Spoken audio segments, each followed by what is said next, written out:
to train the national police. And it's a bit insane to think that more money going to the Haitian National Police alone is going to solve this problem. And I think, as Eugenia is mentioning, you have to get to the sort of roots of the problem here, which is that these are not necessarily independent actors. Armed groups have political patrons, they've got private sector patrons, they get their guns from somewhere. Going after these networks of support, would be a far more effective way than simply, funneling more resources into a police institution, which itself has been part of the problem.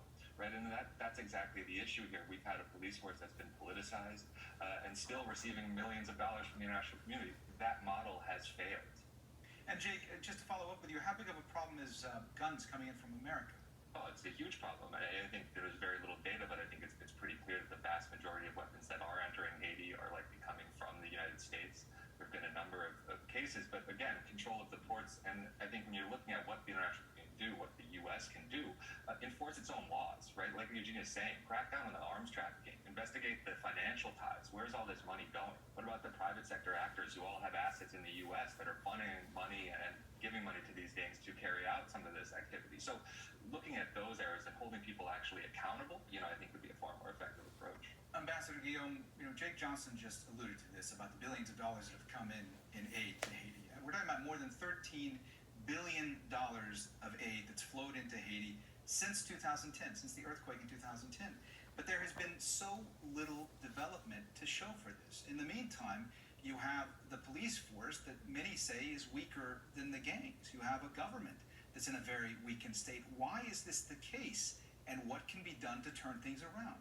Well, Mohammed, one has to keep in mind that out of the 13 billion in pledges, it's not actually 13 billion that was dispersed. Out of the 13 billion in pledges after the earthquake, a very small percentage was given to the Haitian government or Haitian apparatus to reinforce its capacities. The majority of it went through much needed humanitarian aid, like shelter and food and medicine. But we're not going to hash down exactly all the mistakes that were done after the 2010 earthquake, but there was quite a bit of duplication of NGOs doing certain things that not needed to be done. The government had a very clear reconstruction plan, and it was very seldom taken into account by both donors and NGOs when dispersing the funds. So again, I'm going back to our security apparatus. If we had an internal security apparatus like the army, we would be better able to control our borders so that the inflow of illegal arms would be curtailed. And I'd like to bring up another thing, because I believe politicization of certain factions in Haiti.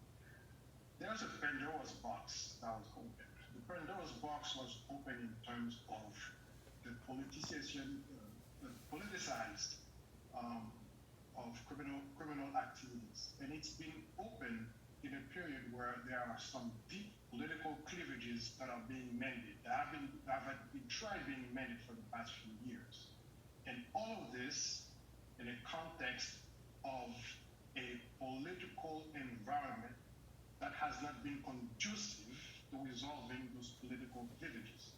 So when you have the politicizes of criminal activity that ultimately led to the assassination of the sitting president, and you have a police force that with all its valiant efforts is not able really to fully take care of the problem currently at hand, then we really need to rethink how we invest billions of dollars in Haiti. And we need to, most of all, we need to listen to Haitian people, whether it's the Haitian government or the Haitian people that are telling international donors, this is what we need. When we say this is what we need, it's because we have first-hand experience and knowledge of the matter. So I hope that the same mistakes are not done again when the public sector is assessing the needs that it needs to be taken into consideration. Eugenia, Charles, you heard Ambassador Guillaume there talking about the political situation in Haiti. Let me ask you about the political environment in the country. Just how volatile does it remain? And are the police there completely powerless at this point? The situation is extremely volatile.